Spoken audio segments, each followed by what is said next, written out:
Joining us right now on the phone is the man who exposed the Bigfoot hoax, Steve Kulls, private investigator and executive director of SquatchdDetective.com. The numbers of sightings, even if you take 99% of them and put them in the trash can, you turn around, you still have that 1% that can't be explained. Well, we need to explain it.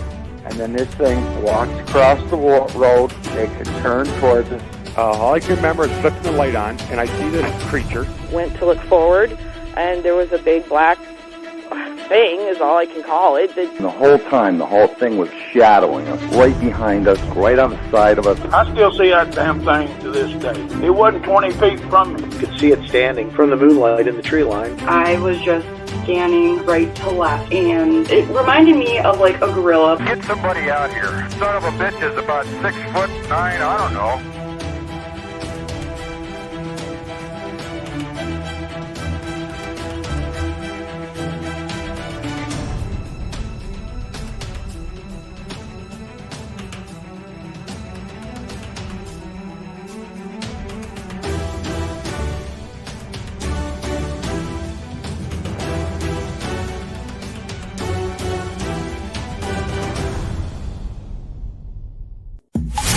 Welcome to Squatch-DTV, exploring the Bigfoot mystery each week with your hosts, veteran researcher, author, and TV personality, the Squatch Detective, Steve Kulls, and from the Bigfoot Research Project of Kentucky, Chris Bennett. Sit back and buckle up as we bring you guests from around North America discussing the Bigfoot phenomena, but not without a few laughs, too.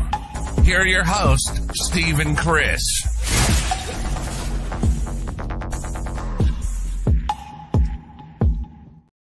How'd you like to ride in my beautiful balloon? Da-da-da-da-da. Hey, what's up, cyberspace? Welcome to Squatch-DTV for today's date, February 12th, 2023. I'm your host, your guide, the Squatch Detective, Steve Kulls, along with that man down there, who is all set to take the first one down, but... Yes, we seem to have an epidemic of spy balloons or something. I mean, they're not calling these other ones that's been shot down spy balloons, so... Well, they said today, they did infer today that they were all balloons. So... But, well, that's good to know. Yeah, it's not an alien invasion, it's... Yeah, I mean, you know, we start shooting down aliens that's come in. You know, hey, we come in peace and then we shoot them down. That sends a bad message. It really does. That sure does. Well, we're a little bit of an alternative to the Super Bowl tonight, but in case anybody cares, right now the Eagles are leading in the third quarter, 24-21. So, yes, we decided to go up against the Super Bowl ratings because we just feel strongly about Squatch-DTV, and we're sure that, you know, the Super Bowl audience will choose us instead. Now, there is so much out there today that I got like a ton of things to unload on today. And we're going to have a couple of takedowns today. One of them you guys very well know because I did it today. And there's... We're going to go down the list, and I'm glad to see Brent Dill's in the room tonight too, because he's been tearing it up, and oh yeah, appreciate that. If I had my youth to me, I'd probably be tearing it up just like he is. But since my job is a pain in the butt sometimes, and I'm always running, it's kind of hard to jump on everybody's fight. And I understand that. And you don't know how many times I get requested to jump on a fight. But let's get down to the roll call first, and we'll get into it. And oh, golly. Hey, guys, there's a lot of you guys in here in the chat room. Thank you. Wow. Yep, absolutely. Man. Nice. Well, it just goes to show there's people that care about more than just what goes on in the NFL. So that's kind of cool. But anyway... And hey, if you care about what goes on the NFL, that's good for you too. I usually partake in the big game. Today's game really just didn't have any interest to me. There was, the Bills weren't in it, the Giants weren't in it, there wasn't some big teams, and it's kind of an innocuous one. And I'm not really a football fan myself. I'd rather talk about Bigfoot. I would too. That's why we're here. So let's do the roll call. I'm in Chris, first one in the house. Turn the light on for everybody. Chris.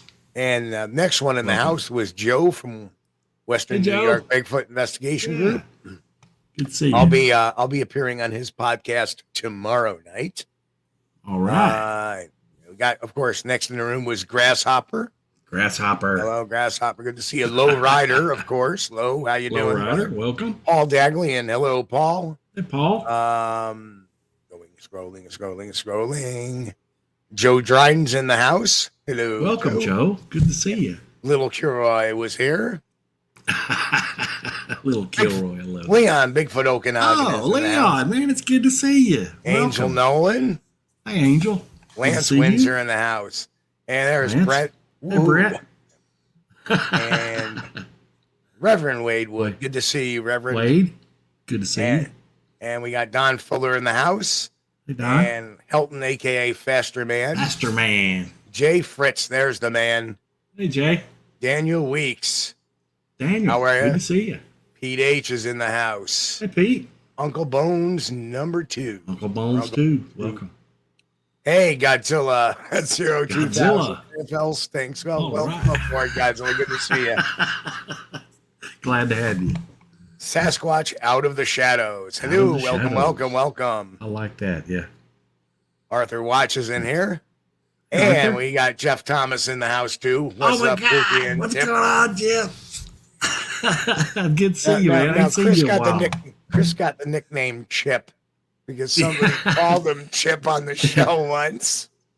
Chip and Pookie. And of course, we can all be the commercials, of course. There's Kaiju Ninja. You're getting a big shout out tonight because the one known takedown we did this week, you were responsible for finding that, my friend, and I'm so glad you did. Yeah. John Ayers. Now I found John. Yeah. John, good to hear. All right.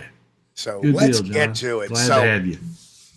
So anyway, it's been a really weird week, and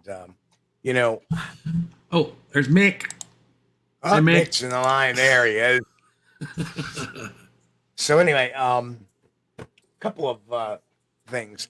A lot of people want me to, get involved in fights and stuff like that. And, hey, I'm all for that if it's just, and I will get involved. But there's sometimes because of my time constraints, if I'm not really dealing with it or it doesn't come across my radar and I've been investigating it, it's really tough sometimes to do that. So I'd love to get out into the back of justice every single time. Unfortunately, I can't be spreading myself too thinly. I have a lot of other projects going on. The trail cam project. I just hauled out some pretty decent videos today. No bobcats, but our friend the fox returned, and our mouse returned, and he really put on a show for us this week. So that's really cool to actually get a field mouse right out there in the open playing around. It's pretty cool. But I digress. Yes, I'd rather see him out there in the woods than in the house. They're a lot easier to deal with when they're. And we got Timber King in the house. Hello, Timber King. Welcome. Right back at you, sir.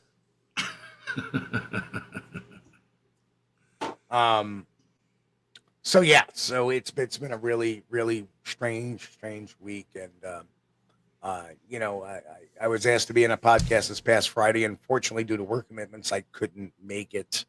And again, it was about another gentleman who, I don't know much about his hoaxing history or if he's even doing hoaxes or not. But I know that a month after this guy had passed away, this host of a podcast, I don't want to get the wrong. I believe it's Bigfoot Odyssey. Kerry Arnold, he passed away, and his partner there is asking, his wife had asked, hey, can we get those trail cameras back or whatever kind of equipment they had? And he went on a tirade and said that he was given it, not loaned it. And he started cussing out the widow. And it was not pretty. Wow. It wasn't black taste. You did it on YouTube. You can't do that stuff behind the scenes if you want to, but you know, just purely if I got a gripe, you know, I'll take it to that person unless it has to do with something public. Yeah. You know, yeah, we don't air the dirty laundry in public, you know. Not at all. And very rarely do I post stuff when people try to hoax me, but you know, we'll be talking a little bit later about a conversation I had with somebody that I've known for several years now, and we'll get into all that. And he sent me a picture and said, "Hey, don't post this on Facebook. I'm afraid somebody will steal it." And I get that, but then I find the same exact picture on a website, and I'll explain that as we go along. Okay. But I know, Chris, we've been talking about the balloons and stuff like that before the show. Yeah. Very interesting stuff going on.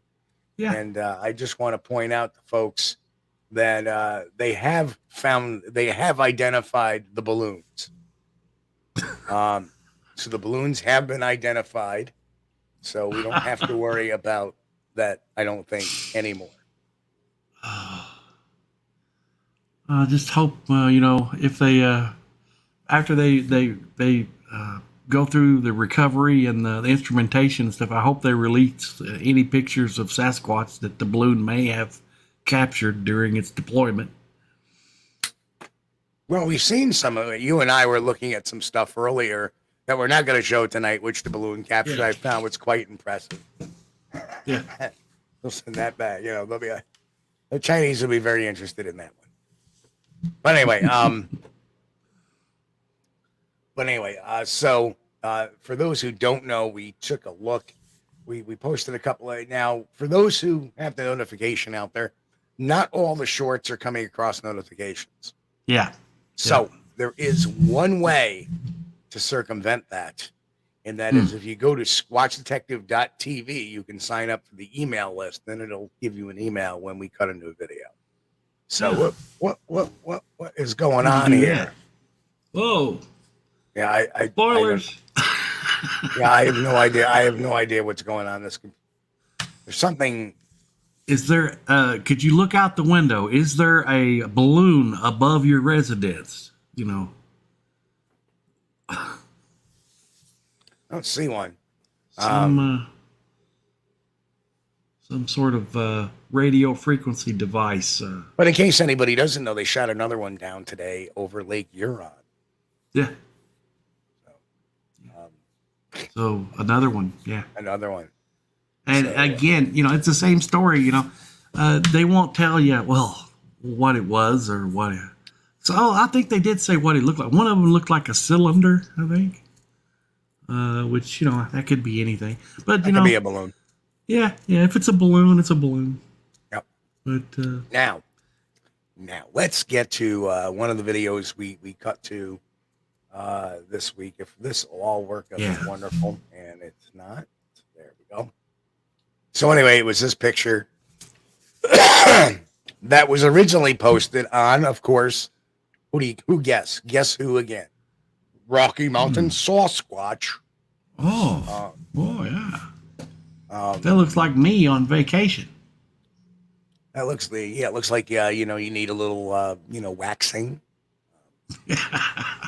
But anyhow, so this picture was sent with a, you know, and they posted it back in December. It started picking up some traction. And it's kind of funny because when I posted the reveal to it, thanks to Kaiju Ninja 1985, who's in the chat tonight and saw that, automatically sent a comment. And maybe I shouldn't have left his comment up, because boy, did they jump on that real quick and post it. Oh, it's been found out that it's from this documentary, but they didn't post the stuff, the screen cap for it.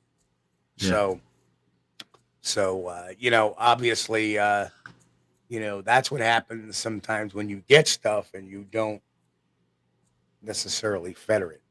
If I have stuff, and like I said, we've been playing with the channel a little bit, trying to get some new folks in the door by doing some shorts, and sometimes we have to put a video out of a questionable Bigfoot video or not the greatest, and ask people, hey, just to keep the conversation going. I try not to say, hey, this is a Bigfoot. Oh, a Bigfoot was seen here. No, I said, I always put a question mark on the title, Bigfoot, and right. chase type, whatever. And then the laugh tracks, I try to put a little parentheses around them saying Bigfoot laugh tracks, meaning, hey, guess what? This is a parody. Yeah. See, when Steve asked for an opinion, in the comment section, that's probably really want, what do you think about it? Does that look like a Bigfoot to you, or look like a guy in a suit, or?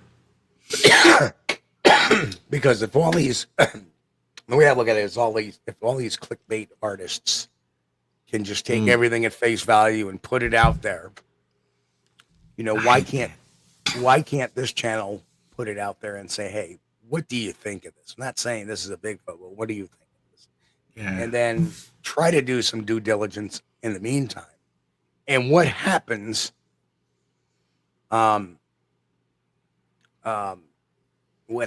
is stuff like people like Kaiju Ninja 1985 coming forward saying, hey, I know exactly where this came from. And that helps the fight. So by putting it out there, especially to our audience, especially our ones that are here every week for the podcast, know that, hey, we're going to start looking at this. And of course, what did Kaiju Ninja tell me was that it was part of a documentary series that was on YouTube that got put up in December. And there is the screen cap at the exact moment of the picture. And what that was a, I want to say an Australopithecine male. Right. And what they did was they looked at the human race from start to finish, and they went from like, I forget what they call the Lucy type of, and then the next segment was this, and then the next segment was the Neanderthals, and the next statement was the Homo sapiens. Yeah. So that was a really easy one. So. Yeah, so people are just pulling screen caps and posting things to try to get more hits, I guess. Well, and according to Rocky Mountain Sasquatch, they were sent this story with a very convenient story. Now, prior to Kaiju Ninja coming forward with this, I already worked out the witnesses' names that the RMSO had put out there and had confirmed that there was nobody by that name living in Pierce County, Washington, which is allegedly where this was supposed to be. The trail cam was supposed to be. So I knew that. And plus, the only person by that name in Washington State was in his 60s and wouldn't have, and doubtful. And by looking at their background and their known associates, their children were in their 30s. His wife was in her late 50s. So the only person that this could be was not this person, because we put the trail cameras up because the kids love to see the pictures of the, and then we have 3 small kids and yada, yada, yada. So, we have that to contend with. So I was getting ready to do a takedown on it anyway. And then Kaiju Ninja put the cherry on top. Oh, yeah. I didn't need anything else but saying, there's the screen cap, have at it.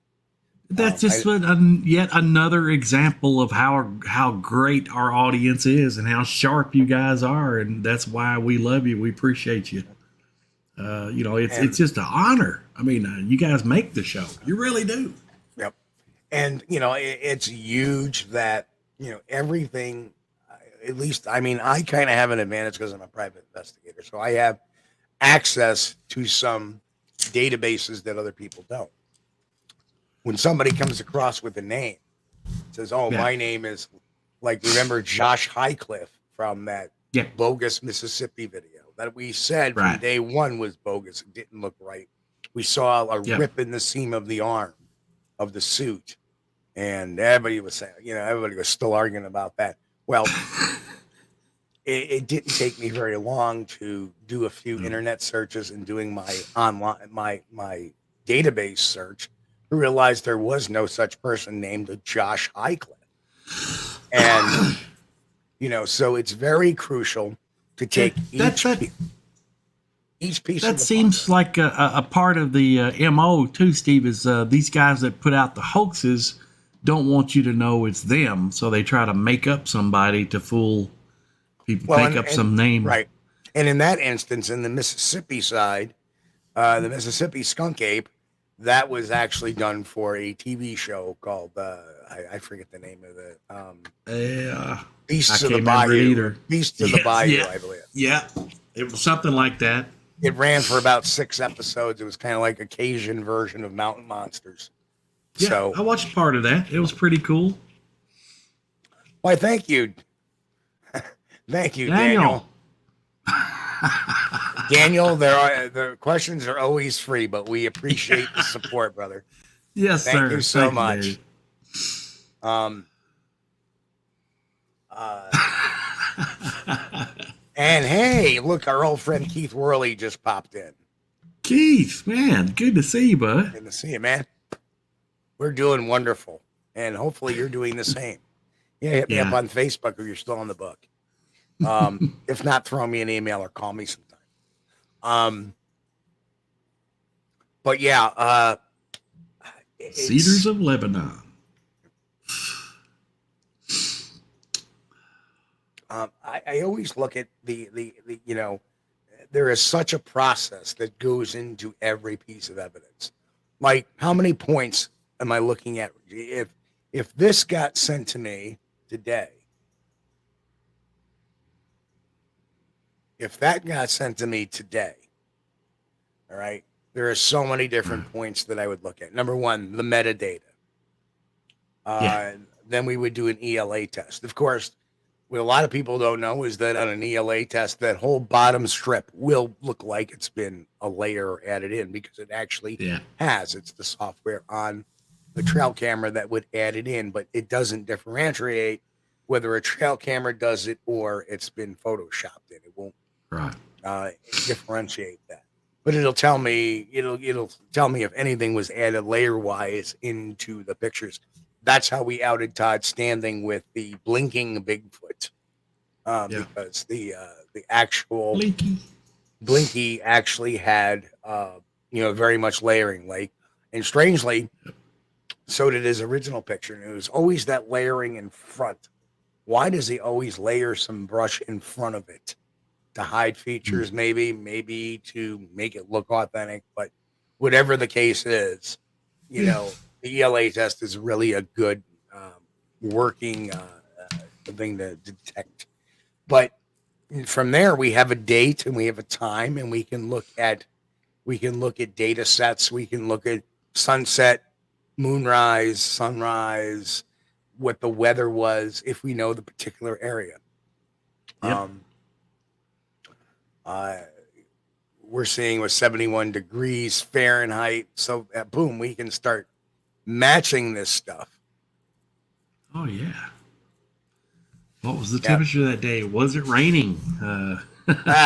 And Brent says, I'd ask for other pictures in the trail cam pics, but of course Kelly with RMSO forgot to ask. Of course, because we know, they have taken the Linda Newton Perry route of posting Bigfoot stories. Their stories on their site now are about as reliable as Linda Newton Perry's, unfortunately.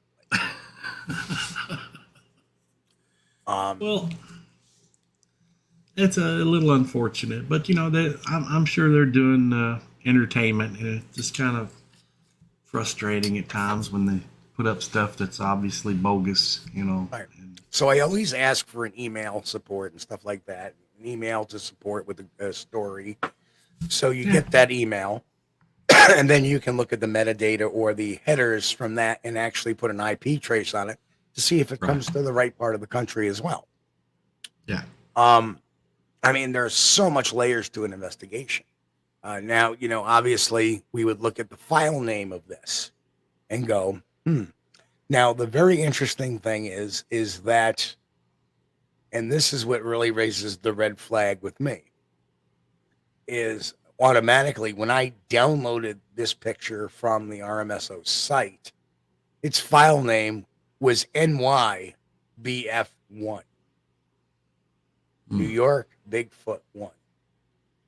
Why would a picture from Washington State have a file name of NYBF1? Yeah, right. And guess Doesn't what? add up. Exactly. And guess what? That wasn't off a camera. That wasn't, I mean, even if this was screen capped. Right. I'm wondering if they had plans for something else with that. Probably. I'm not entirely sure that the RMSO is free from this.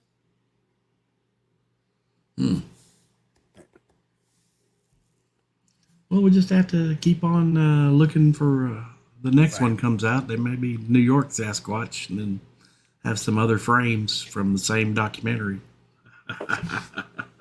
Exactly. Well, the other, there is just I got them 6 months ago, putting the Bigfoot peeper out there. The picture's out for the peeper again. Right. This has been debunked. Why are you putting this crap out there? Right.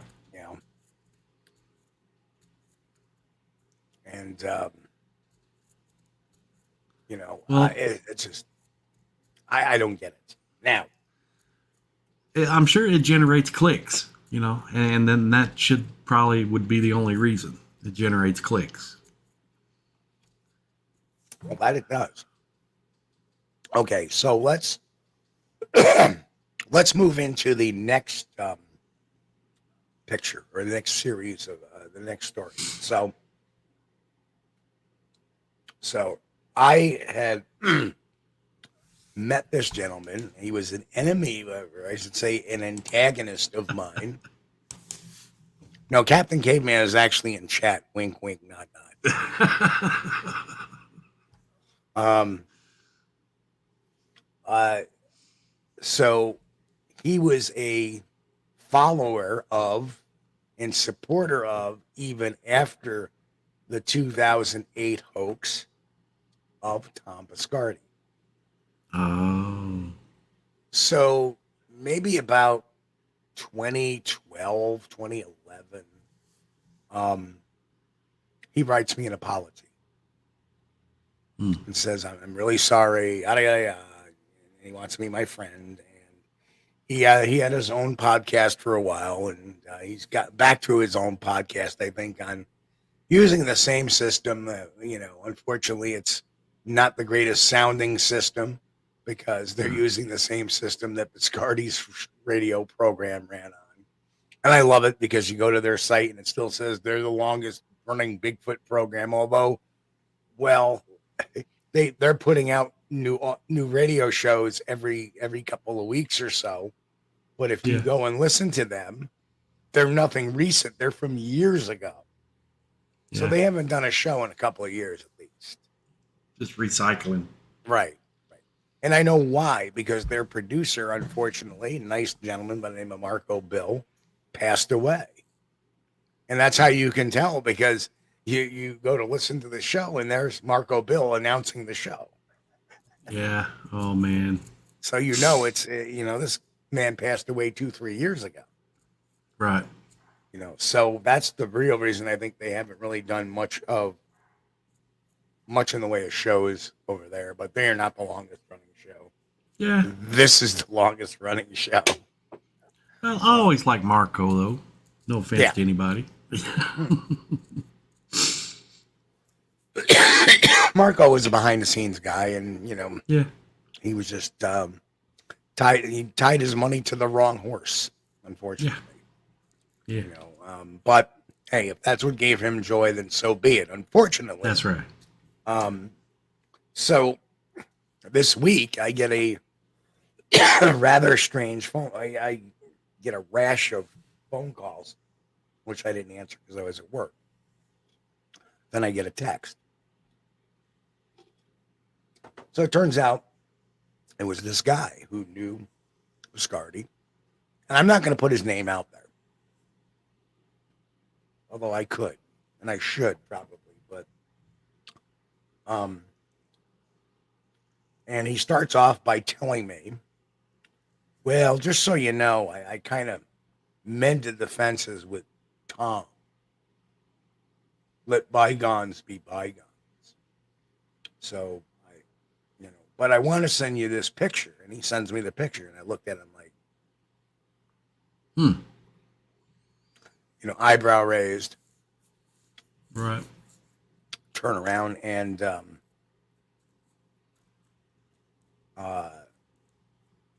he says, yeah, well, Tom said to me that, tell me, where did you get, where off the internet did you get this from?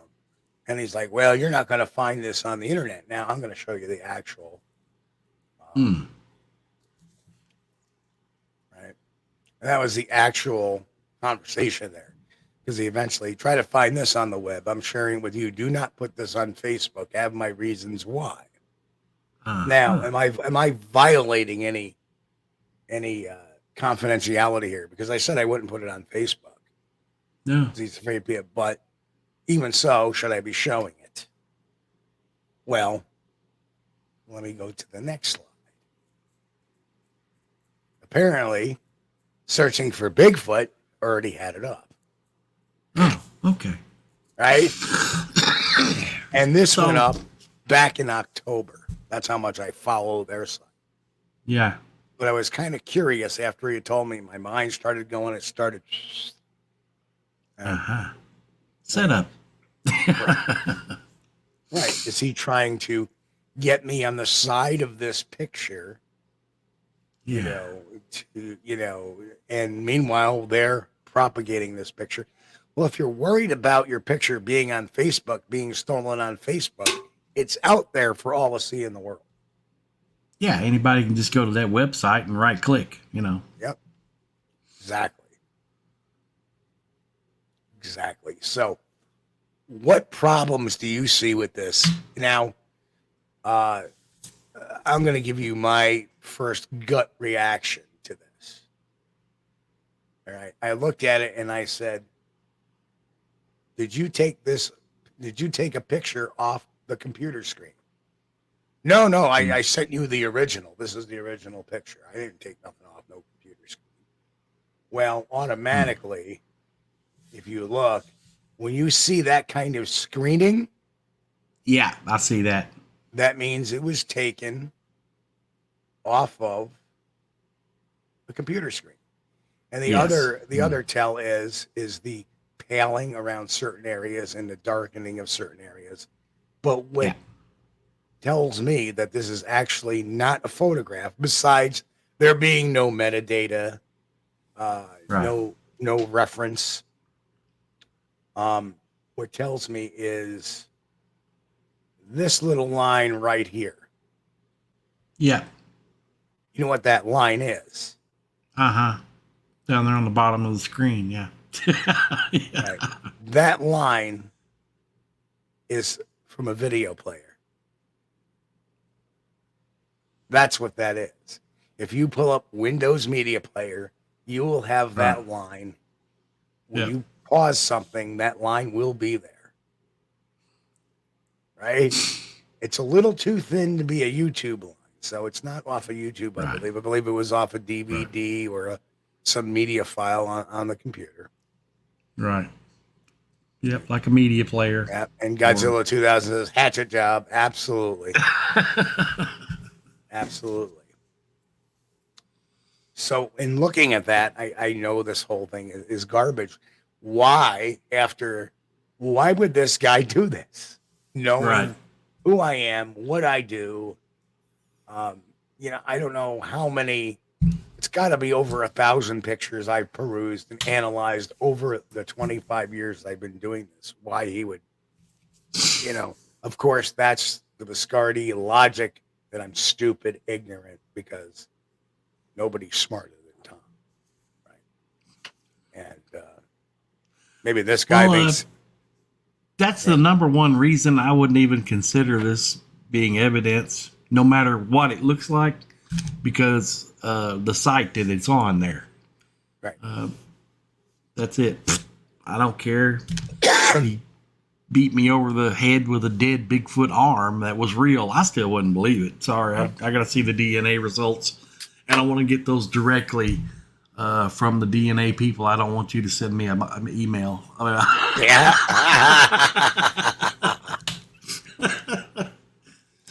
Don't need to see an edited email. No thanks. So, definitely definitely some interesting. And for those who care about the game, Kansas City is now pulled ahead of the Eagles 28-27 in the fourth quarter. It's going to be a nail biter. Yay! Going to be a nail biter. I wonder if they have a place where you can check out the score of the spy balloons or UFOs shot down. USA 4, China 0. We need a live update website. Current objects being shot down over the U.S. and Canada. Just watch the ticker go up 4, 5, 6. So, yeah, this picture has nothing but crap written all over it. Yeah. And I don't know if Brent is still out there. If you are, just say yes, I am over in chat, and I know you're there. I know Brent might be going between Squatch-DTV and the game, so Oh, here we are. If you think Todd's footage was fake, then you are blind to the truth. All right. All right. Is that a challenge? Well, that looks like a challenge to me. That sure really does. Here we go. Yeah. You mean which footage? His father-in-law with the going like this, painted in black grease paint? Or was it the firefighter running up the hill that he hired out of the Edmonton firefighting? Or was it, let me ask you this, Mr. Palmer. Do you have that one picture handy? I got a bunch of pictures handy. Here's one. Let's get it. Okay. Like, here we go. How about his dad being there and look, oh, there's a mole, there's a mole, there's a mole, there's a mole. Right? Same hairline. Look at that. Oh, wow. That's interesting. How do you think we knew it was his dad? Don't you think we may have a little bit of inside knowledge to that? All right. And how about that puppet thing? That's what I want to see the Muppet. I want to see the Muppet. We got to put that up and then ask everybody a question. Mr. Palmer, are you telling me that this is a Bigfoot? Is it a Bigfoot? Is it a Bigfoot? Mr. Palmer. Let me knock his comment down there so you can see the chin. Mr. Palmer. Now, is that a Bigfoot? Is that a Bigfoot? Suddenly, Mr. Palmer goes quiet. Is this a Bigfoot, Mr. Palmer? Because this is what your hero puts out there. Is that the face of Bigfoot? Is that a Bigfoot? No, actually, that's a First Nations representation there, is what that is. Wink, wink. We know the story behind that one, too. What else? Oh.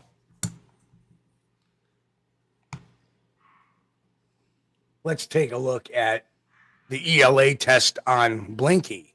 Oh, this has been layered in. Oh. Right? Oh, man. Or how about the latest video of him running out of, he can't get a good picture of it. He's got to change his battery on his camera because the Sasquatch is in front of him. But meanwhile, he's got 2 other action cameras that don't seem to have any problem filming Todd standing in the limelight. I don't know. Or how about the gorilla gloves that YouTuber found in the back seat of his truck?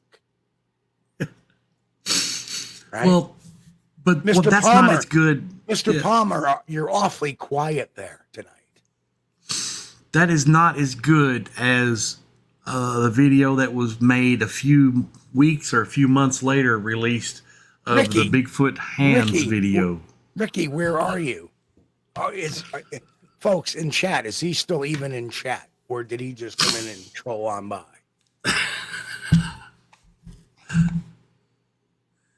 Oh, now there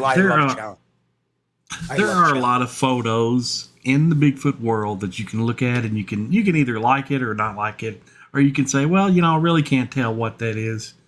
It looks pretty interesting, but then there's a lot of photos out there that you can look at and you can say, well, gee, that's a gorilla costume, or that's an obvious Bigfoot costume, And they do make them, they've got Bigfoot costumes now, which is just basically a gorilla costume with a little added on for the shoulders and a little extension for the head. Yeah, explain. The guy's name is YouTuber Philip. Yeah. Yeah. Well, I guess, he's still here, but it's a drive-by trolling. I think the cat. And then, after these gorilla gloves or Bigfoot gloves, whatever, are discovered, then later on the Bigfoot hands video comes out. What was it? Taking an apple or an orange or something, Well, guess what, Ricky? Guess what Ricky Palmer's not going to be able to do anymore. He's not going to be able to comment on the chat anymore because he's gone. Bye-bye. You're gonna make a trolling comment about my audience, calling them blind because they don't believe in your hero Todd Standing, who puts out crap. And you know what? You know what? It's probably right. It probably was Todd. In which case, the name wasn't Ricky Palmer; it was Harry Palmer. I would welcome a debate on, explain those photographs and to rebut what you have discovered about them. But I've yet to see that, and I don't even know. I don't know if he'd accept an invitation to come on the show or not. But we would certainly welcome Todd Standing to come on the show and rebut some of the findings that the Squatch-D, Squatch Detective Steve Kulls has made. That's right. You can. His sister is Rosie Palmer.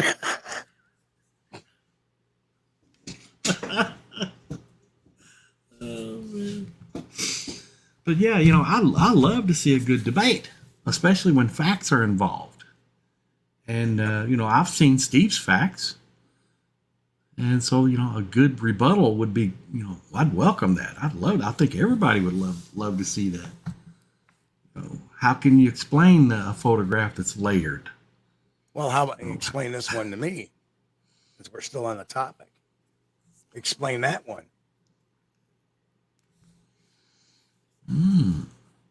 There's a whole nother layering to that First Nations.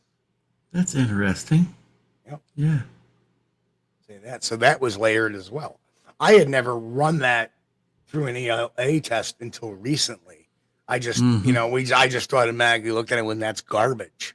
It's wearing a hood.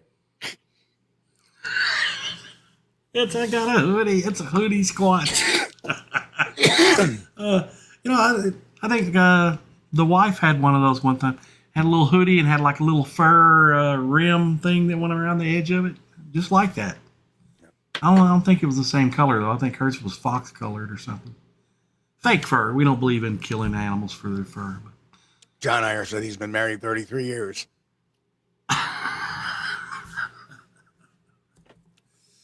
Well, my God, John, congratulations. Can anyone reach Todd's agent? Yes, he can be reached at his mom's basement. Ooh. Drive-by trolling. That's right, Joe. It was good.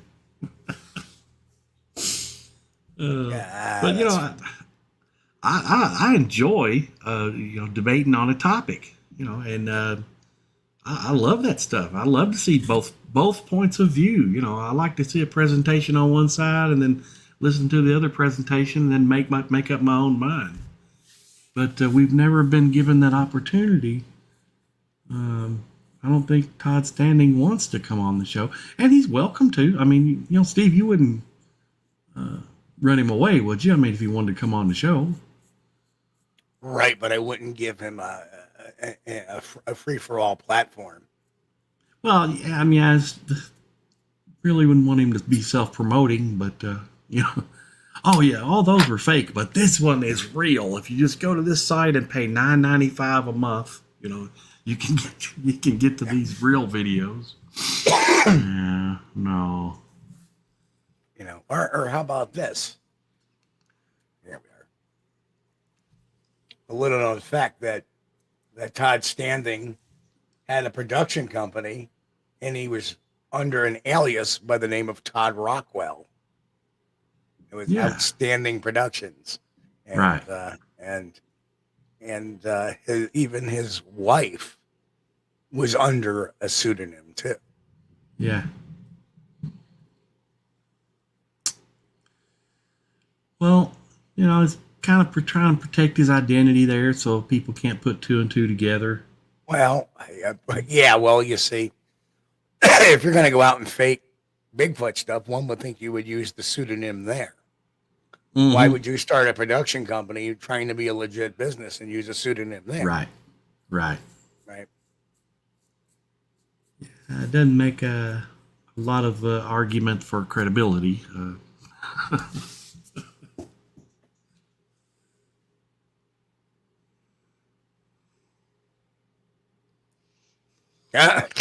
There's Joe. I've seen Steve receipts, but I haven't seen any from any of these other people. That's right.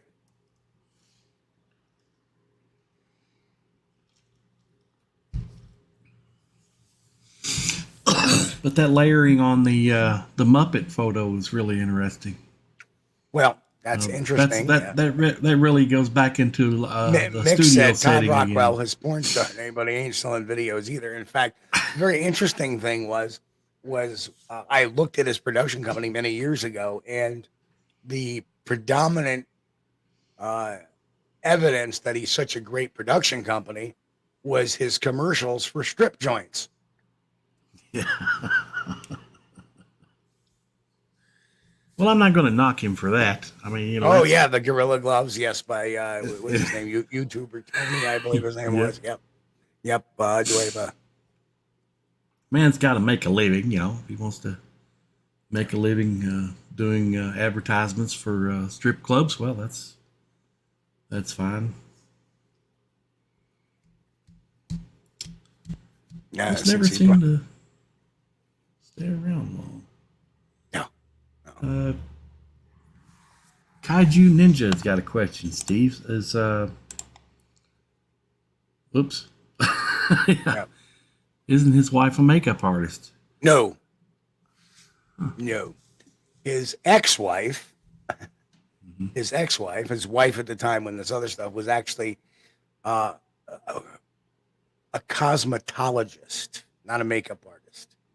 Somebody, she works with makeup, but she works as a cosmetician. In other words, makes somebody look pretty in a chair, does their lips, their eyeliner, stuff like that. Not a special effects artist. And there's a difference between a makeup artist and a special effects artist. Special effects artists would do prosthetics and face painting and all that kind of stuff to make somebody look like a creature. A makeup artist merely is a person who either dresses a hair a certain way or, make sure there's no, glimmering in a TV production sense.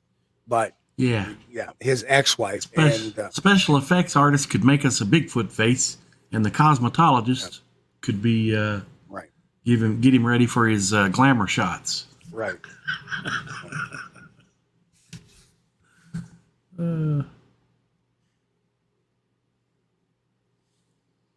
Unreal. Guys, I'm reading the chat. I'm sorry, Steve. God, you're tickle me to death. Yeah, and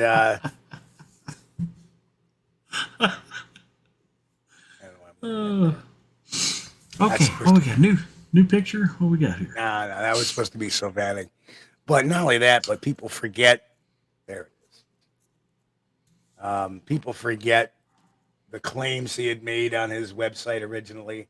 How these 3 missing hikers went missing in this little portal into this valley known as Sylvanic. Yes. And they went missing. And you know, that's the sketch artist compilation of the missing guy. Looks like a 2nd grader did it. All right. Marshall, Will, and Holly on routine expedition. Looks like a 2nd grader did that. So yeah, I remember when Todd first came out with the Sylvanic thing. It was like he was trying to make it into another land of the lost. Like, you know, they found a crack in the world that they crawled through and found, a tribe of these Bigfoot living there. Remember Sylvanic video number 1? That on the rock ledge or the ledge where he stands up. That one? No. No. That was the shaking the snow, tree, right? The tree with the snow. Yeah. Right. Yeah. It had all the sense with the girl narrating, and it had all the sense of being a lost footage film. Now this is found footage. Yeah. This is back in like 2005, 2004. He was doing this, right? Right. What movie had come out just a couple of years earlier that was a sensation? That was a lost found footage. It was like the first one they've ever done. Yeah, he was trying to do his own version of Blair Witch. Yeah. You got it. So that's exactly what Outstanding Productions was going to do. Somebody actually had found an article before this video had come out in the Edmonton newspaper looking for actors and actresses, and it had Standing's phone number on it, which was the same phone number to Sylvanic.com that was registered to Sylvanic.com. And that's how they found out. I remember that was all over the Bigfoot forums back in the day. Yeah. I forgot who found that, but yeah, and what else? See, and if anybody has any doubt, there's Todd Rockwell's Facebook profile back in the day, and that is definitely a younger Todd Standing. So yeah, we know all about his little games.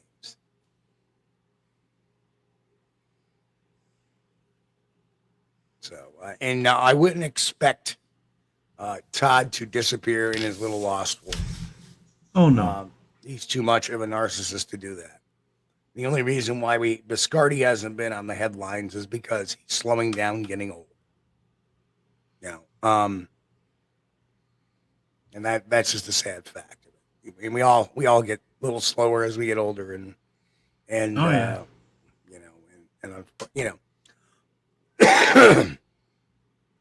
Yeah, as you get older, your knee says, guess what? I'm not working anymore, and there's nothing you can do about it. I'm taking a break. Yeah. I don't want to walk 5 miles anymore. No.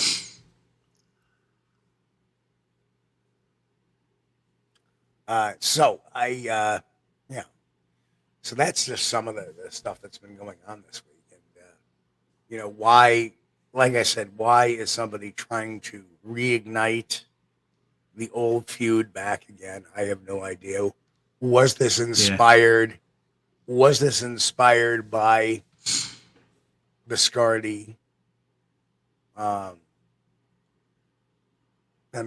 can't think of a better segue into getting into Biscardi's better graces again. Why somebody would want to do that, I have no idea. Why would you just want to call somebody and let bygones be bygones? Because you want to plump your picture out there to the public and say, look at me. Yeah, that's right. It. Yep. You know, need some coverage. And of course, what better way to do that than try to dirty the waters a little bit and get Biscardi's #1 arch nemesis off his. Yeah. Right? We'll get him to come out in favor of this and liking it, and then we're going to expose it as a fraud and say we fooled him. Something. Oh, you know, that's just paranoid fantasies there.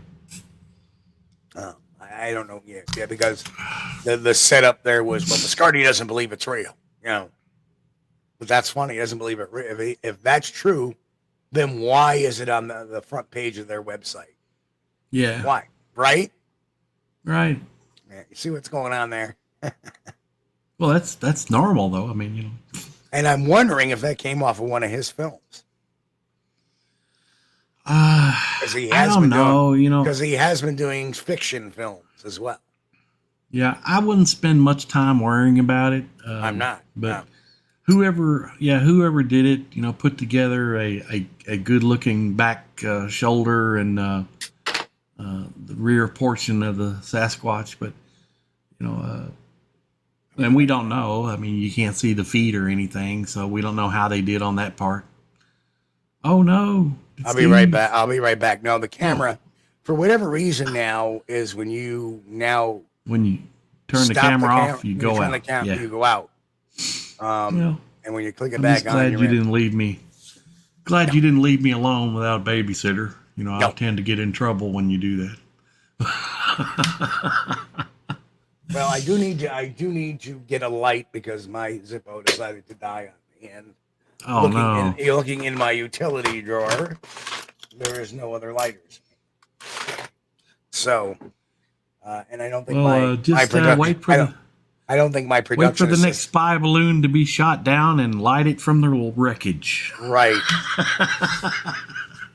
I'll be 3 shakes. It won't take long.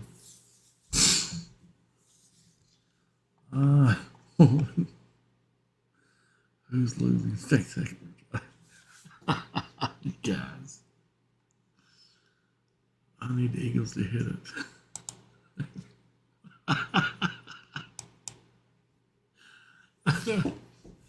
Oh man. No, I've not been interested in football much. I really haven't. Not since I played football in high school for a little while.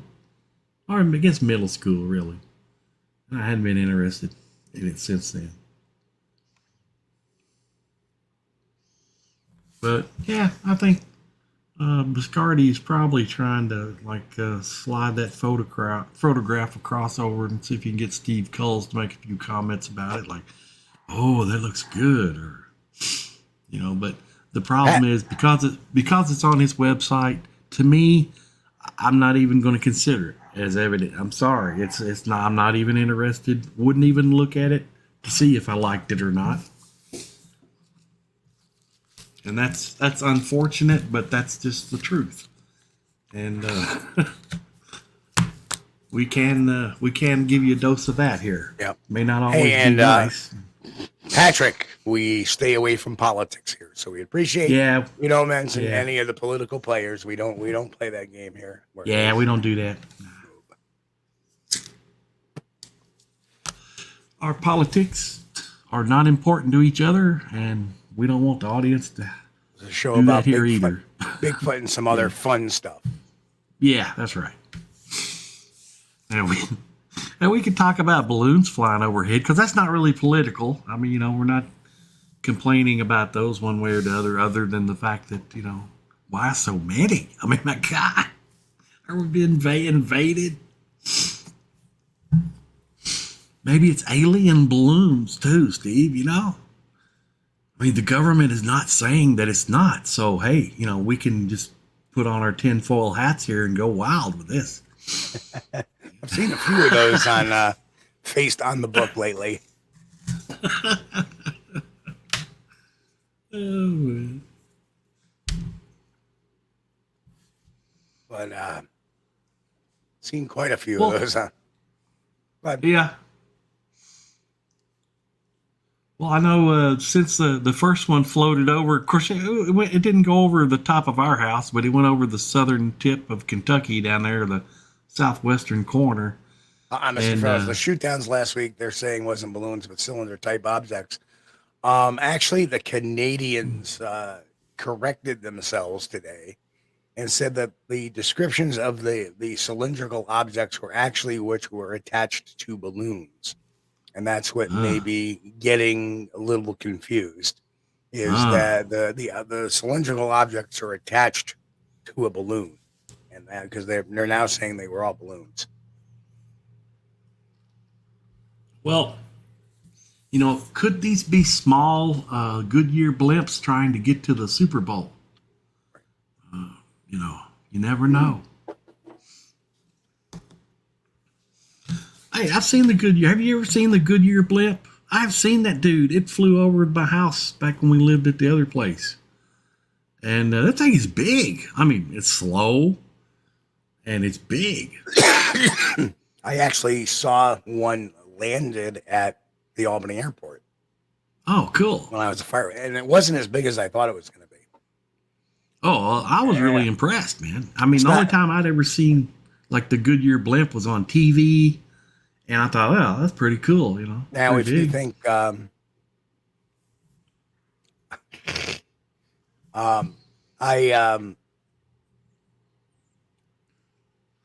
I lost my train of thought. Now, if you look at if you compare the Goodyear blimp, the Hindenburg would be twice its size or 3 times its size, and so would the Graf Zeppelin as well. Wow. Yeah, they were just huge airships. That's why I'm thinking that's huge. Yeah, they were rather large, and they housed, 100 people. There was rooms in Hindenburg, which is amazing when you think about it. Oh yeah. That here is this airship, and in the middle of the balloon is rooms and a dining room and a kitchen and all this. No smoking. No smoking. Well, I always thought, like those blimps and stuff was a cool idea. I mean, who would not want to take a cruise on a blimp? Now, wouldn't that be cool? I mean, I don't want it filled up with hydrogen. We're not talking. I don't have no need to get on the Hindenburg, but I'm sure they could do something with helium or something safer. But that would be so cool. You see, what ended up happening to me is I'd go on a balloon airship like that. There would be a helium leak, and I'd come out and say, "Hey, everybody, how you doing? What's going on? Why am I talking like this? I don't understand." Yeah. Mess up your vocal cords, and they get stuck like that permanently. Yep. But no, I did look on. It's been a few years ago now. The wife expressed a dream. She would like to go to some of the countries in Africa where the wildlife is at, and they had a hot air balloon expedition that you could actually. No, don't do it. Don't do it. That float. Balloon goes down in the middle of the savannah. That's the thing. That's what got me. I was thinking of, you float above all this wildlife. Look, there's lions down there. Look at that. Cool. How come the balloon is going down? Yeah, that would be bad if you crashed in the middle of a wild area. But I'm certain they probably take do a little due diligence and protection, security for their tourists, their guests. You'd hate to have a record of 4 out of 10 of our tourists make it back alive. The other 6 are eaten by lions. A question popped up. One of the videos I kicked out this week. It says, "Steve, do you think the Bigfoot footage of the figure walking across the field that was taken from the highway, do you think it's legit?" I think it was legitimately taken, yes. Do I think it's a Bigfoot? Not entirely sure. Yeah. It's just too innocuous or too ambiguous to say for sure that's a Bigfoot. It's awfully strange, but I will say this, that Tate Hieronymus did speak to the people to the person that shot that video, and it was just outside of Bakersfield, I believe, off of I-5, And he himself has done, Tate has done research in that area, in that the mountainside just beyond there is very steep. So he's inclined to believe it's real. Me, I still say it's a little bit ambiguous. But as far as Bigfoot videos are concerned, that's not a bad one, I think. I think it looks legit enough. And I kind of could tell from looking, after so many years of looking at videos, you kind of can tell when people are, staging something and people are just photographing something they can't explain. Yeah. And that seemed to be that exact way. Why? Because it was on the opposite side of the road where it was. One would think they would film it on the where it was clearest. Right. But no, they had trucks going by it and you could hear there was a lot of sound. I muted the audio because there's a lot of noise from the road. Well, a lot of, best you could say really is, unless it shows like a clear footage, it's just too inconclusive. You can't really put anything else to it. The Patterson Gimlin film, it really, really good looking footage, but it's inconclusive. I don't want to upset anybody by saying that, but that's the truth. It could be a real thing, looks really good, and then it could not be a real thing. We don't know. I wasn't there. Steve, you weren't there, were you? Not at all. Here come the emails. You watch. The emails are coming. No, they always are. But what ends up happening is, all of a sudden, people start complaining everywhere. And they'll be like, what do you mean Todd Standing stuff is bullshit?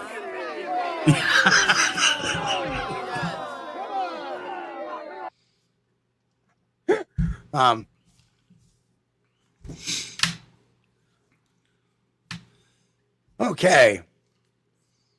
Hypothetically speaking, a Sasquatch prefer football, basketball, or hockey?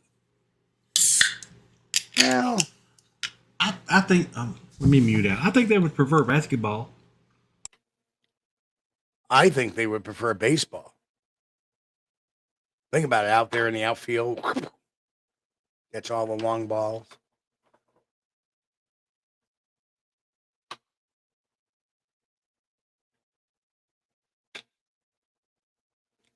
No, I'm not blowing off anything. I don't think there's enough information either way to assume they're UFOs. Would be just as much to assume that the last three were Chinese balloons. They very well could be Russian balloons, or they could be Russian objects or Russian drones, but there's not enough information to know on there. They haven't released any info. Yeah. Does the thought come to mind? Well, yes, I did come to mind, and but think about. They haven't been able to catch the UFOs. Remember that too. So they were doing stuff that was, that defied, the official government reactors. They were doing things that defied normal aeronautics and physics laws. So with that being said, do you think we could take one of them down? I don't know. I'm not blowing off anything at this point in time. There's just not enough information. They're trying to say it's balloons. That's what I've heard. Do I believe it? I don't know. But no, I'm not just blowing it off. We're just not enough information. I'm not going to run and cry and say, hey, these are UFOs they're shooting down. Because I think if they were, I think a few of our cities would get vaporized within about a minute and a half.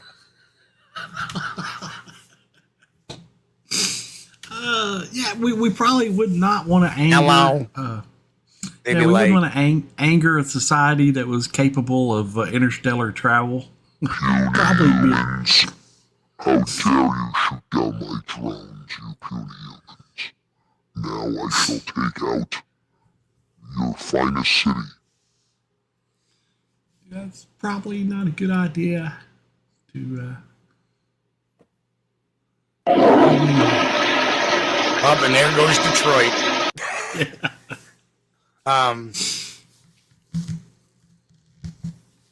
But no, so yeah, and Chris says that's my Zorth voice. Zorth. Oh yeah.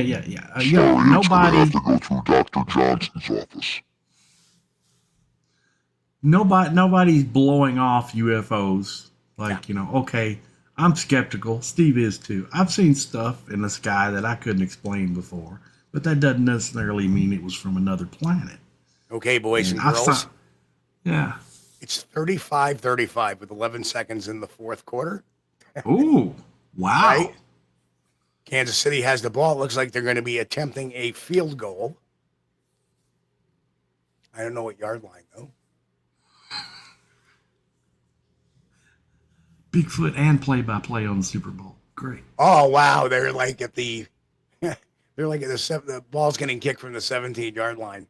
This guy better not mess this up, otherwise he'll never have a job again.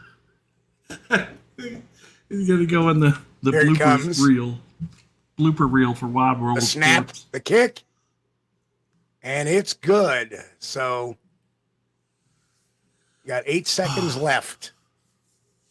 And Kansas City is up by 3. So, unless the Eagles do something stupendous in the next 8 seconds of the game, we see an upset. Well, it could happen. It could. Yeah. Never give up till it ain't over till it's over. Godzilla 02000. You remember that episode where they actually brought Godzilla in with a bunch of balloons? Remember they like drugged him and they... Oh, wait a minute. Remember that? Was that King Kong? I can't remember. Was it King Kong versus Godzilla? They flew in Kong with the balloons and dropped him. Kong? Yeah. They dropped him on Godzilla. That was classic.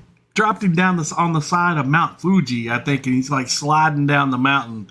Then he hits Godzilla and knocks him for a loop.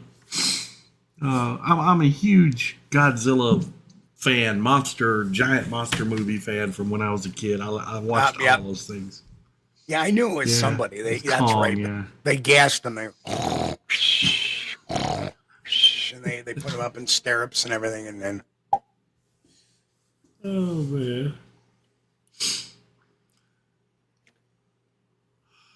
I love those old shows. Wow, this... Did we run out of clips, Steve? We ran out of clips. Oh, wow. Ran out of clips. 6 seconds left. KC by 3. Hey, wait a minute. We just said 4 seconds. I must have put 2 seconds back on the clock. Oh, there's a delay. Yeah. Yeah, I have a delay on my TV, so thanks, Grass.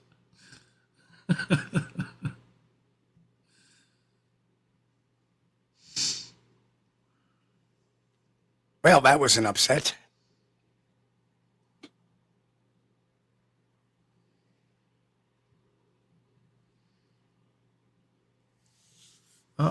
KC just won. Mm-hmm. So congratulations if you were with Kansas City. Yep. If not, better luck next time. I think football is political too, so I don't have an opinion. I'm not going to say yay or nay for either team.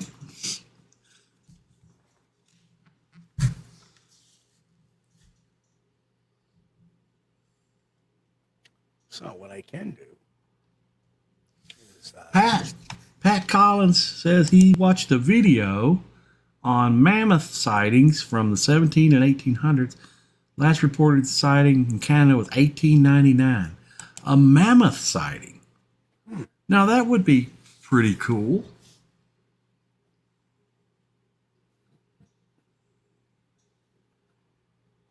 Uh-oh, Mr. Federal is asking who is Tom Picardi.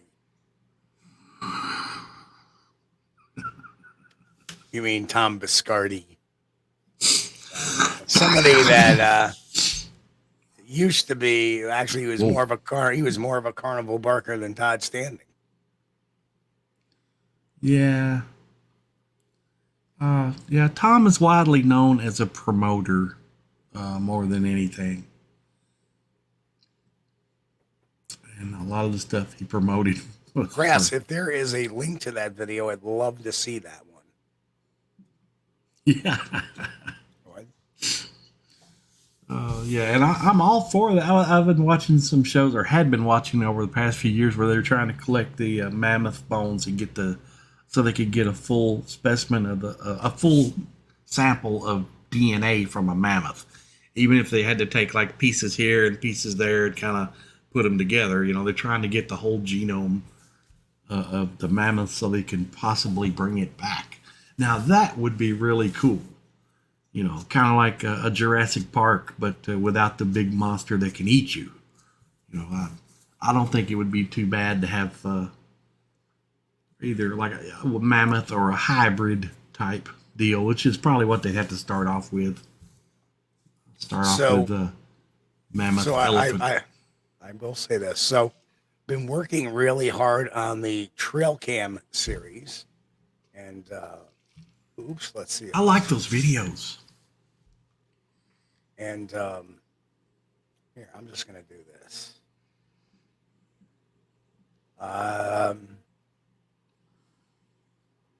You going to be posting any new videos from the trail cam project? Very soon. I'm going to let it go for about one more week. But I will give, I clicked on the wrong folder again. We got a little surprised because I knew there was one animal that we very rarely saw that I know is out here because I saw him wandering around the neighborhood about 4 months ago. And finally he showed up, and oh, cool. I can't, what a pain in my ass. It's saying can't stream the video because it's using a different codec, which is baloney. But what I'm doing right now is I'm uploading that little video, and there it is, and there it is, here it is. And there he is. Yep, we finally got the elusive possum. Cute little possum. Not really.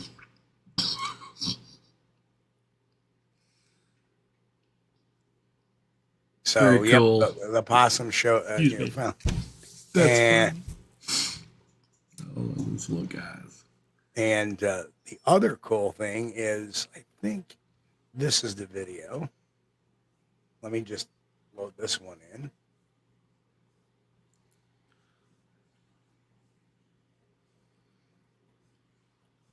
And hopefully this will be the right video.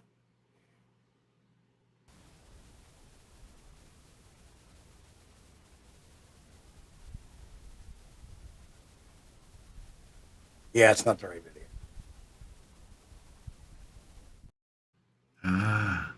He's staying in the shadows. But I caught that eye shine, though. The little field mouse. Now watch this one. This one, he decides he's going to make himself a wonderful appearance tonight. And so we'll be putting that together as part of the new trail. Oh, cool. Cam. There he is. Oh, yeah, yeah. Hey. He's awfully light colored, isn't he? Or maybe... it could be because of is that mouse white, or is it? Well, you really can't tell though because it's in black and white, isn't it? Yeah. Dang it. Yeah, that's really like the best shot I've ever seen of a. Wow. Yeah, he could be a little darker than the snow there. I was just kind of wondering if you got a field mouse, an albino mouse. That's pretty cool. Yeah, you can never tell with the night vision, the IR. Yeah. Sometimes that can invert the color. Sometimes something dark but look light, as opposed to that. Possums are they're kind of creepy to look at, but they do come around. If you put out like your kitchen scraps behind the house at night, they'll come around eventually. Yeah, and last but not least, we'll get the next one in the hopper here.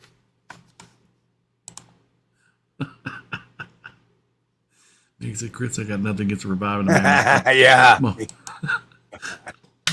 And the last one.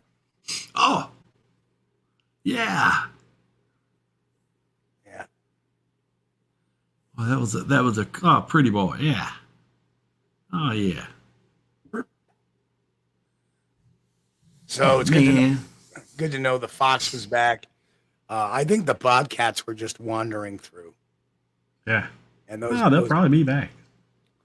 At some point. Yeah, that'll be fun this spring when you're out there mowing your lawn, kind of checking over your shoulder every now and then. Well, dude, here's the thing is that the bobcat pictures we got, the day after the bobcat sighting, that next morning I went out and I got the cards. Yeah. And then I went back up, like, oh, right, we got the bobcat on one of the trail cameras. Awesome. Because we were having a problem with the other one. So I went back and I put the cards back in. And, of course, a week later, I grabbed the cards again. And guess what? That night and the day after, the bobcats were still hanging around. Oh, wow. So I was up there, and the bobcats were probably hiding out in that little room. Ah, they were checking you out, dude. Yeah. I'm sure, yeah. Like, what the hell? Now today, we have some deer that are there's 3 deer in particular that keep wandering on through, and they actually were moving about this morning as I'm getting, because I could hear them snapping, trees and stuff as they're moving. Obviously I stirred them a little bit, but yeah.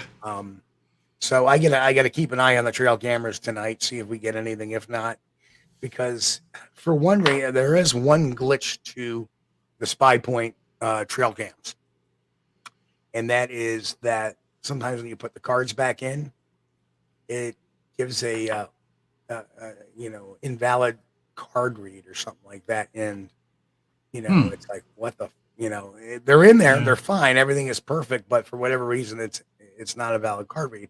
That was a problem I had with one that would have gotten some really good shots, some pictures of the bobcats, because one of them walked close to it. Dang it. And unfortunately, the card wasn't reading. Well, I get back in today, and it's telling me both of them were not valid. So I'm waiting to see if I get anything tonight, and if I don't get any reads tonight at all, then I will go back out there and have to uninsert and reinsert the cards just to make it it may not be making good contact on some of the little contacts. It's just I think it's just a flaw with their equipment. It's I don't know what it is, but it's frustrating. You would think they would design those where you could use a USB jump drive, just plug that dude in there. So those things are getting huge now. They use these little micro SD cards. That's what they use. Yeah. And so you're like, and they're in. I just don't know why it's not reading. So right. I don't get it. Well, we'll have to see what happens over the next couple of days. But tomorrow I'll be probably up there on the hill. I readjusted their angles because the last time I was there, I got some really bad angles. And unfortunately, that cost me some extra video, like of the fox. I got another shot of the fox going the other way. Had I moved the camera slightly to the right a bit, the way it was, it got knocked to the left a little bit, we would have a better shot. Like even the shot you see of the fox walking by the camera, beautiful shot, but unfortunately we could have had a better shot had that camera been a little bit angled more. Yeah. And then of course the other camera was completely fracata, and I had to straighten that one out too. But I also lowered it a bit as well, because I think it was too high up off the tree to catch our fox sliding by, because I have a very top of the head of the fox coming over in another video of that camera. So we'll see what happens. It's always fun, and it's always a game of adjustments with trail cameras. You constantly got to be, playing with them, unless you're just leaving them in an area, which I did. But I decided to try to improve the shot every single time. So, well, With that being said, I think we've had a pretty darn good show tonight. Without a guest, I think I'm. Question from any activity near Whitehall this time. What about in your area? No, this time is usually pretty quiet for Whitehall. It's coming. Yeah, usually it's starting end of February and early March. You know, it's coming for Kentucky. Yep. So, Mr. Federal says camera slots get some moisture in the SD slot during colder weather. That very well could be. It could be that moving them from the warm environment. Although today, when I went out there, it was like 37, 38 degrees. It was above freezing. So, yeah. You know, but still, maybe that'll kind of. Yeah, I think as it starts to warm up a little bit, they start to, I don't know whether they've been holed up or what, they start to show themselves a little bit more in the spring. Might be, it might be just, you know, as you're carrying them out, because of that change in environment, they get a little, like you said, moisture or condensation on them. Yeah. And then it doesn't make a good contact when you put it in, so. Yeah. Very well could be.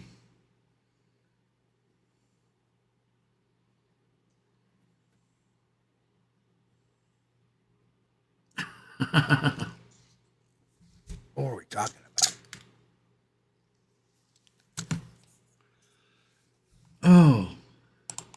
Oh yes. We're doing research for sure. Yeah. Just not on a daily basis. In Kentucky, I'm sure New York's the same way. There's certain times of the year when you'll have activity seems to peak, and the other times of the year, you know, it's not going to do you any good. You could go out there every day, 365 days of the year, and you're not going to have anything going on. But if you got the peak times figured out and you know about where to go, you know, that's the best chance you've got. And then you might not get nothing during the peak times either. But you got to kind of select the best times. Kind of curious who he was talking about. Well, I don't know. Why maybe he'll answer that question. Oh, Kaiju Ninja, do you go to the LBL? I went there once on a research outing in conjunction with Steve Dismore. Steve. Yeah. And yeah, we spent the night there actually in the area. And unfortunately didn't have much activity. There's a lot of owls but Dismore had a sighting the day before or 2 days before that, something like that. And so we were there to investigate that sighting and see if there were any tracks left behind. And although there weren't, the ground didn't leave any tracks in the ground, there was some sign that it had been there. It had some places where it had flattened down some of the vegetation. Something had. The dinosaur hunter question. Were you talking about me or Chris? When you say he's not doing research, were you talking about me?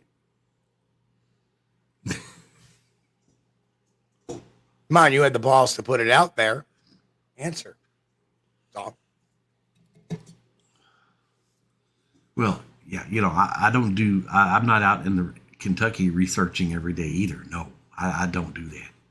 I can't do that. I'd like to, but I can't do that. But this year, I've got certain dates like March the 6th and the March the 30th, April the 1st and 2nd.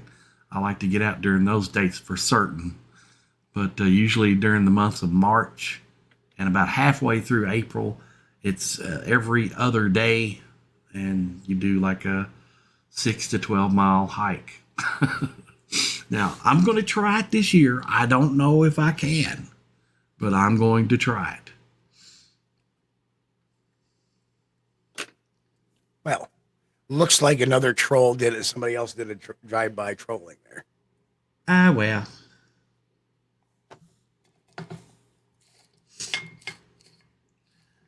You got if you go to LBL Take Vault, yes, we can protect you from the dog man with his big toe. I've not had a dog man sighting, and not had one at the LBL either. You know, that night we was there. I've only been there that one night. Went there with Scott, and we went there we were there on with Steve as a courtesy, Dismal, and you know we didn't really locate anything. Both of you have not been out, no new research, so. Well, that's no. That's what you're saying, not doing research. Do you always have to go out to do research? Answer that question. Because in wintertime, guess what? My research areas are impassable. You can't get to them. They lock them. Yeah. Because the roads get so bad because of winter that they lock them. Yeah. So what do I do with my research? I read. I understand tech. I look through technical stuff. I do a ton of reading on sighting reports. I do a ton of other stuff like the trail camera experimentation. Plus, I keep my eye out for reports that come in. So if a report comes in that's on Route 4 in Whitehall, guess where I'm going? So spare me, we haven't been doing research. Believe me, I spend more time on this than most. Take that to the friggin' bank. Well, around here, research in the wintertime is not productive. Like I know John, about one of my best buddies, John Gray, him and I, we had went out during the first snow we got. We went out into one of the hotter research areas around here. And, you know, I was just giddy. I was thinking, oh, my goodness. You know, this is the same area where I had found a trackway that I had followed and then lost it. And so we had fresh snow on the ground. And I was thinking, oh, buddy, there is no way they're losing me if I can follow, you know, fresh tracks in the snow. That's it. We'll just keep following those tracks until we come to the end. You know, I don't care if it takes 5 days, we're going to keep following those tracks. And as it turned out, not a single track. None. Nothing other than some deer and rabbits. No big footprints. Yeah, this is the time I traditionally bone up the gear, get the gear ready for the season, which will be starting real soon. Once they open up those gates, which hopefully by April 1st, all those gates open again.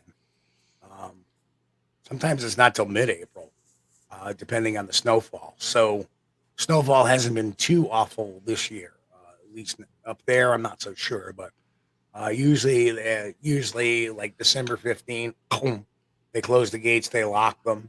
Now you can't even get any. It used to be able to drive to the upper parking lot of the park, and they used to close the gate to the area that I always used to go to. Now they lock the gate 2 miles before the upper parking lot, so you can't even get to the upper parking lot. Yeah, and you know, can't say that we know exactly where they're going to be at any particular time, fully, you know, now, during the year. Quit going to the same place as well. See, here's the thing. Here's the thing. Maybe you youngsters like going to new places and finding Bigfoot sign everywhere. Oh, that couple from wherever the hell they are, you know, the ones that have the Confederate flags hung everywhere. Yeah, we're going out to do research, and they go out and they find, oh yeah, they were out there. Look at all them there. Oh, we're out there doing research, and they were all never come back with a shred of evidence though of that, right? I'm not one to go out in the woods and start looking around in an area there's nothing. There's no significance of being there. Okay? The other thing is all the areas that I go to are closed off or impassable because of snow. Yeah. Because of ice. Because of now, maybe you young guys like going and chasing your tail and looking for stuff. Of course, we have people on Facebook every day that find stuff everywhere they go every time they're out. We're not like that. We are real researchers. We look at the real sign. We look at real evidence that something's been there. And look, yeah, I agree. I wish I could have a snowmobile. Then I got to invest in a trailer hitch and a trailer and all that other and more gas.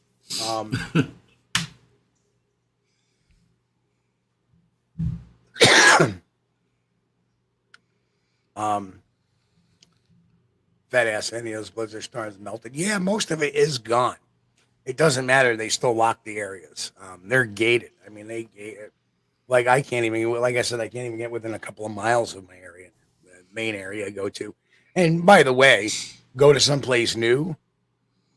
My area that's gated is over 10,000 acres.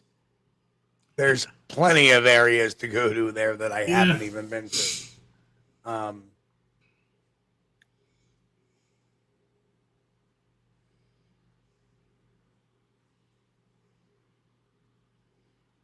Okay, I understand. Well, okay.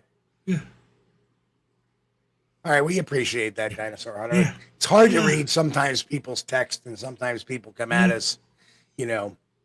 But yeah, we're always doing something research-wise, whether it be looking at, you know, especially during the winter months, we're kind of in that hibernation mode where the only time I go out is, hey, somebody saw something, boom, we're out there. The other thing is, too, is I go to the areas, same areas, because those are the areas that have consistently had reports over the years. You know, why spin your tail? I've done that. I have gone places before. I mean, when I was young, I used to be out all the time and doing a lot of tail spinning. Like, well, that was a nice walk, but there was nothing there. The only time I ever had success was off of areas that have had consistent sighting reports. Yeah. And the thing about, you know, nobody knows the habits where these creatures are going to be at a certain time of year. I don't think they live in the same area all year. I think they have different areas that they move to during different times of the year based on the food supply. So what we do as researchers, or what I do here in Kentucky as a researcher, I know the area where they were in the spring. And I know why, because there's a food supply there that they can use and utilize. And so I have a better chance of finding them in that known area at that time of the year than I do going around looking everywhere else during the rest of the year trying to locate where they went. You know, I'd love to know where they go because, you know, people, you know, have different opinions. Some people think they live in the same area. I kind of think they kind of tend to move around. So, you know, maybe Mr. 2505 Federal. No, we weren't. That wasn't in regards to anything you had said, by the way. So no, I know no. And Dino Hunter, I'm glad you love the channel. You know, we kind of misread that. So if we seemed a little crass there, my apologies. But no offense. No. No, now that you've clarified, no offense taken. But I will say that, you know, it's always a process of honing skills, and that's research.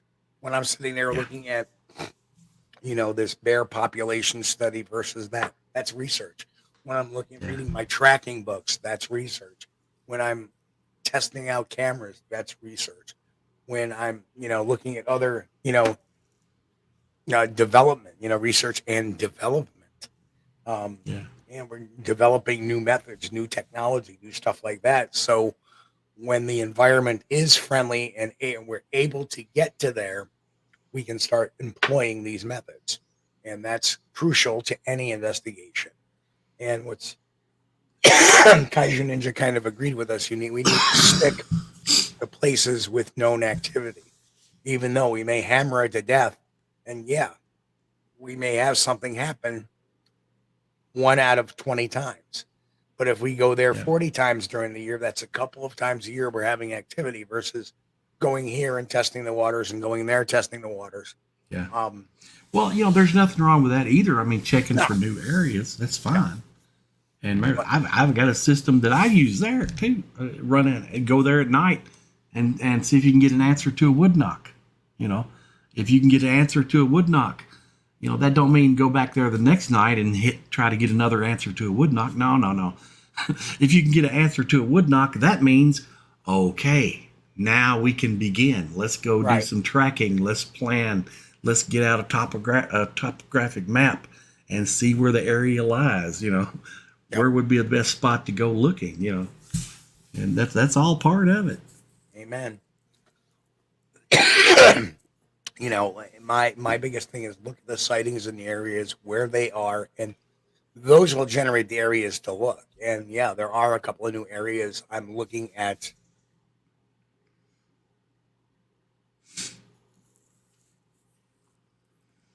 Yep. I was nominated for a hat on the camera page. Nice. But no, I do not get out as often as I did. No. Oh, I know. Wish I could. I know who Mr. 2505 Federal is. I know who that is now. Okay. Very cool. Yeah, and you know, and we all got to realize too that we have lives around ourselves too. I work a job. I got a household to run. I got to put groceries in the house. I got to do chores. I got to get the garbage out. I got to make sure the place is clean at times. I got to, you know, along with me and my wife. Yeah.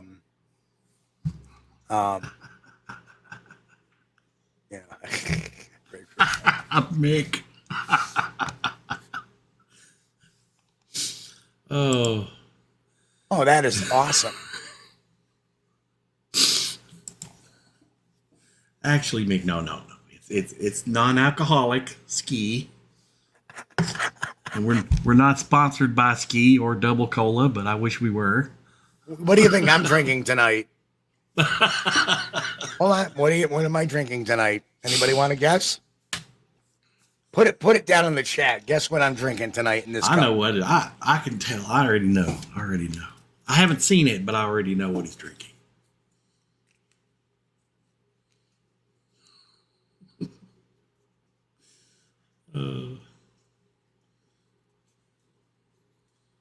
Nope. Oh. Usually I do drink Pepsi. That is a good point. Nope. I'm going to say it starts with a S. I'm drinking Diet Peach Snapple. Snapple. That's right. Give me a Diet Peach Snapple. I didn't even buy it. See what happens is the wife goes grocery shopping. She starts getting stuff. I wander off. Yeah. I wander off. Oh, I wish I could have a nice chocolate milkshake right about now. A little malt in it too. But I wander off. And then I wander back with usually something I need, like today was windshield washer fluid.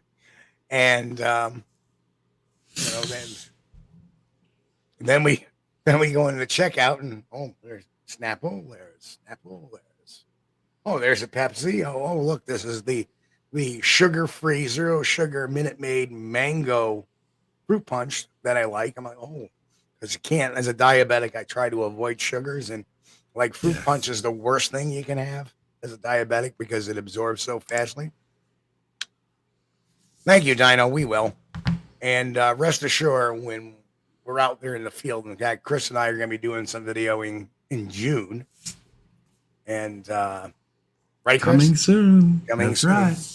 We're going to be doing some video in June, and we'll be, that's just me and Chris, and maybe Mrs. Kulls as you get the time off from work. And what else? There'll be plenty of other stuff out there soon enough.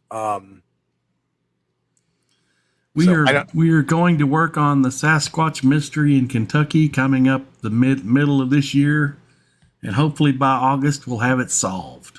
Right. and Kaiju Ninja, the antifreeze was not for myself. My vehicle. Because I have one of those nice technical vehicles that start yelling at me when I have low windshield washer fluid every time I start the car. Yeah, and if anybody is in the New York area, just want to make a quick brief reminder that on on the 25th of February, just a mere 13 days from now. Me and the cryptopunkologist Kenny Irish will be at the Bigfoot Expo at the We Believe site in the Rotterdam Square Mall, Rotterdam, New York. They have a whole Bigfoot exhibit there, and we're going to be doing a book signing, lectures, and all kinds of other fun stuff there too as well. And Tack, you definitely have a place to stay that night too if you're in the neighborhood. Should be a good day. It's going to be a short day. It's runs from like 10 a.m. to 4 p.m. And so be a good time. Me breaking out my new display stuff, hopefully. And yeah. So that's my first event of the year. And then the next one comes in May, and then June, and then July, and then we have another little break. And then we just added Whitehall, the Whitehall Sasquatch Festival for all you New Yorkers or anybody that's close to New York. That's going to be September 30th this year. So yeah, and of course the big one is the Alabama Bigfoot Conference, which is June 9th and 10th, which I'll be down in Birmingham, or the Birmingham area, Alabama. So that should be very interesting because amongst the speakers, myself will be Mike, the Ohio Night Stalkers, Mike Feltner and Mike Smith. There will be Adam Davies and Stacy Brown. So it should be a fun time, and it'll be kind of cool meeting Stacy for the first time in person. He's been on the show a couple of times, always has a great show with us. And Adam Davies, and hopefully we'll get him on the show at some point in time. So, Grass says, I'm not crossing the Rockies. You guys have weird crap over there. We do. I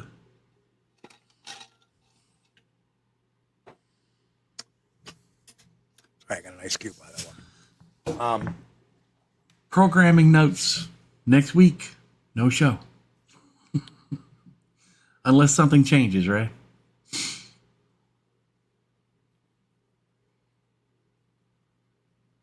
Steve. Huh? No, I'm reading a comment. There's a rumor that Irish guy passed away. Oh. I'm not sure if that's true or not. I can check. Oh, I hope not. Yeah. That kind of got me a little derailed there. Yeah. Hopefully that's like a Abe Vigoda,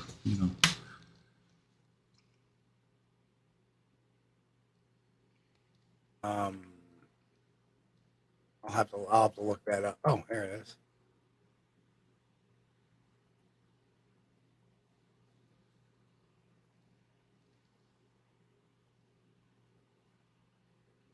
Well,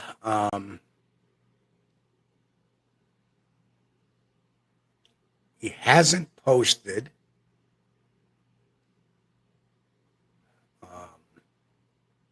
I haven't seen a post from him since November 10th.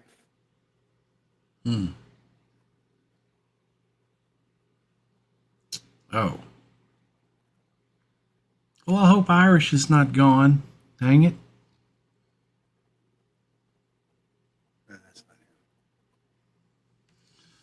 That's kind of why I canceled my newspaper subscription. I hate to be reading about all my friends in the obituaries. It's not good. Oh, wait a minute. Wait. Well, on November 30th, he acknowledged the happy birthday. But that's it. There hasn't been a post since his birthday on November 30th. So I hope he is okay. Yeah. Well, usually I don't do Facebook, just maybe once, 2 or 3 times a year, and that's about it.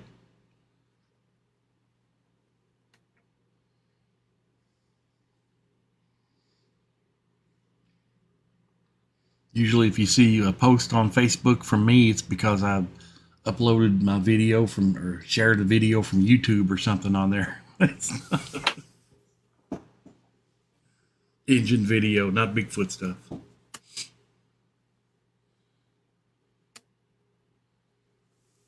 Oh, not a rumor says I was wrong about it. Okay. So, okay, good night, Mike, and hopefully we'll see you in a few days. Anyway, I think it's about time we wrap this up. Yeah. So I want to thank everybody for being here tonight. Yeah. And I am full screen, so I'll do mine. I want to thank you guys for showing up and being with us tonight. It's always a pleasure to have you. We always say we've got the best audience and best chat room on YouTube. Yeah, I don't know. Yeah, I went up to scroll up, and all of a sudden the whole window went back up. But I have no clue what happened there. We appreciate you guys, and a lot of love. If it's first time watching on YouTube, please, hit that subscribe button, like, share, check out the website. The podcast listeners, you guys on.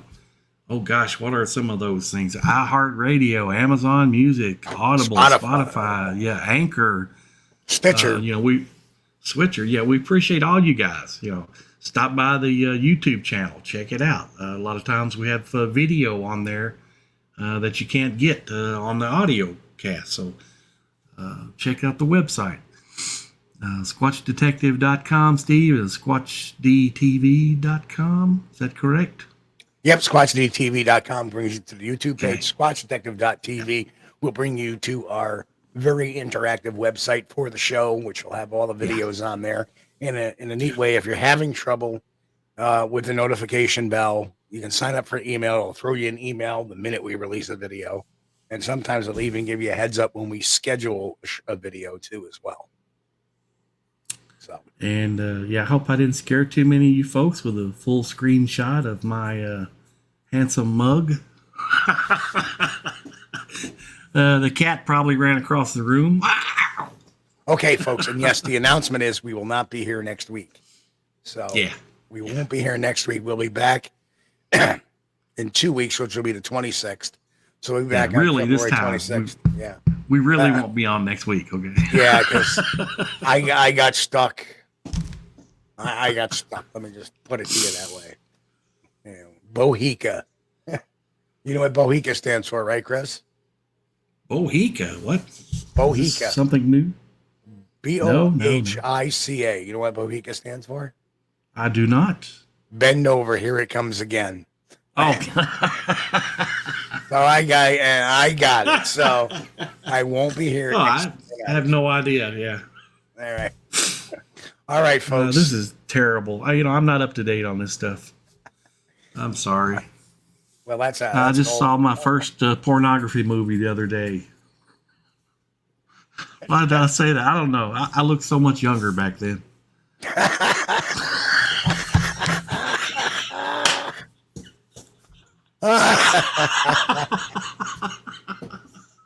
You're being saucy. Oh, that's terrible. Oh, is that Chris Bennett with a racy joke?